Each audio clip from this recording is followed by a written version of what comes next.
Hey everyone, welcome to the 10th episode, and we have almost finished the map import feature, so let's take a look at it. So first of all, let's click import, then we are going to need to provide a set of coordinates. So I can paste the ones I have in my clipboard. I can increase the width and the height of the map. I can click here to see the preview of my map. As we can see, it's Manhattan. And here on the bottom, I have an option to import terrain, which is self-explanatory, and also infrastructure, which means buildings. Since Manhattan is mostly flat, we can skip the terrain import and see the magic happen. By the way, this is the alpha version UI. It will be much more polished before release. Anyway, here's the imported map, and while these buildings are pure geometry, they can still reach a sufficient level of detail. Quite a few of them are recognizable. And when we zoom right here, we can see how in depth some of them can really be. But since all of them are generated from 2D footprint data, there are obviously some limitations. For example, some might look too bland, and others may have missing parts or floating parts. But that's what the building tool is for. So let's open it, and if there's anything we don't like, we can just simply modify it. We can change the overall shape. For example, to match this hole in the middle, we can change the height, we can pull it down. We can also add more points,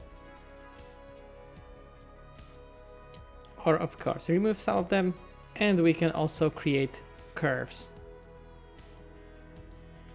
We can also create buildings from scratch. We have also precision tools available, so we can build perfect angles and distances, like so. Let's change the height, and we can also build on top of each other, next to each other, with perfect snapping to anywhere we want. Can also create these kind of bridges, like so. Let's connect it one more time, like so. And when we want to build the road,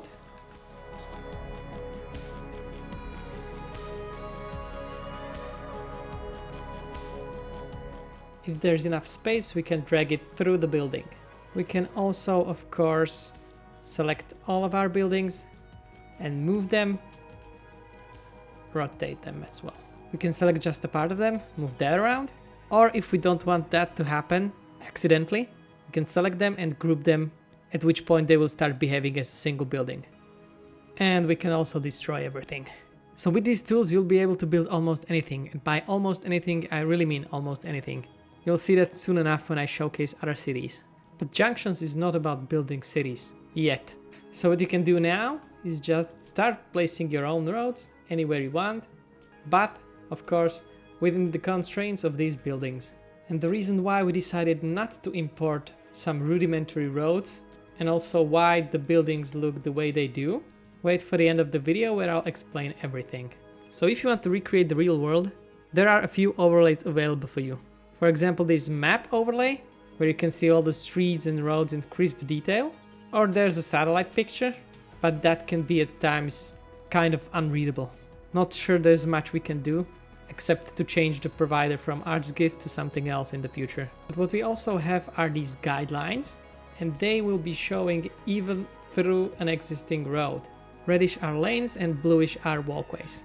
And if this is not enough, we also have custom overlays. But for that, let's open a brand new map. So let's say we want to recreate Vice City. We can use a custom overlay for that, double click on the image we want, and voila. We can also offset the map, and we can change the overflow to contain or stretch. You can use any image from your computer, but you will have to set the reference width and height. So let's talk about height approximation. Height of all buildings is set according to the data, but if the data is missing, the game tries to approximate said height. So Amsterdam is a great example of this. When we hover over this button, we can see that the green buildings have known height, but all the black buildings have approximated height. So if we remove the approximated height, it would look like this, which looks horrible. So to approximate the height again, we can press this button, and done. And we understand that every player might have different preferences and every location might look a little bit different. So that's why we have these options on the right that will affect the approximation, so the player can tweak them to their own liking. And then just keep pressing this button till they find something that they will like. Speaking of data, all endpoints will be editable, so you'll be able to choose your own OpenStreetMap or OpenTopo data server. So when I said you can build anything, here's the Palace of Westminster. Here's the Trafalgar Square with British Museum. An especially funny London Eye. Here's San Francisco around the telecommunications tower. Here's part of the Grand Canyon. Although I felt like something was missing, so I added a 16-lane highway, just as nature intended. And here's my home city of Bratislava, where Junxions is being developed. Actually, this office building right here is where we are moving next week. So if anybody wants to dox us. Anyway, so why did we decide for this building style? Sure, we could have made 100 prefabricated, fully modeled and textured building assets, but that would mean we would never be able to recreate the real world one-to-one, because building footprint combinations are in the millions. So we went for procedural buildings instead. As to why we chose a simple style like this, it's because the main focus of the game is traffic, and we wanted to match the architectonic look where the primary object, roads, is highlighted, while the background is simple. We could of course add textures and more detail, but then we would also need to detail the rest of the map, such as the area between roads and buildings, at which point we could just add population and economy simulation and we have a city builder, which is what we definitely want to do, but not in this game. We need to start small. The reason why the importer doesn't import roads is simple as well. The data to recreate everything faithfully just doesn't exist. We would need the position of every lane, turning lane, walkway, crosswalk, pedestrian island, traffic light with phases, elevation and much more. That being said, if there's enough interest from the community, we could add basic rudimentary roads that will only match the location and maybe the number of lanes. But from our own experience, it's easier to just start building from scratch. That's what the game is about anyway. If you like what you see, the best way to support Junxions is to wishlist the game on Steam. We really appreciate it. Thank you for watching and I'll see you next time. Bye bye!